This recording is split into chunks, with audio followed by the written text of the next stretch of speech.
God wants to heal your broken relationships. God is in the business of putting people and groups of people and communities and nations back together again.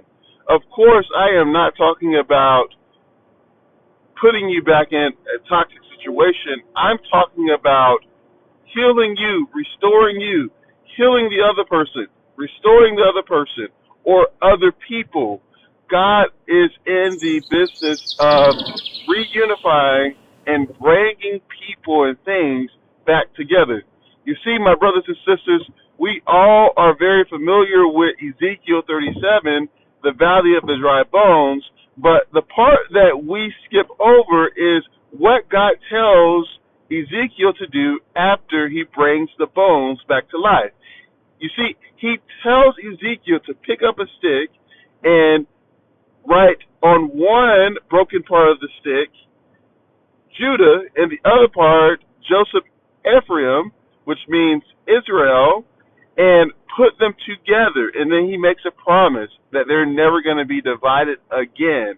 And what's so powerful about that is as soon as I thought about that image in my mind, I thought about all the broken relationships that are in my life, not any fault to myself, but due to people who are either spiritually or emotionally or mentally unwell. You see, there are things that we cannot control in life when it comes to relationships. All we can do is work on ourselves, allow Holy Spirit to sanctify us, and then pray for other people. But I just want you to know that if your heart is broken by the fact that you have been estranged from someone that you love, or some friend, or some relative, or any special person in your life in which you had a great relationship with them before, but it's no longer true, I want you to know that God is in the business of reconciling that relationship if he can get through to that other person. And that's a big if, because God has given us free will, and if that other person does not want to be healed by God, does not want true restoration with God, then honestly, there's really not much you can do, and you're probably better off, because if that person was toxic, he or she will remain toxic, if not worse.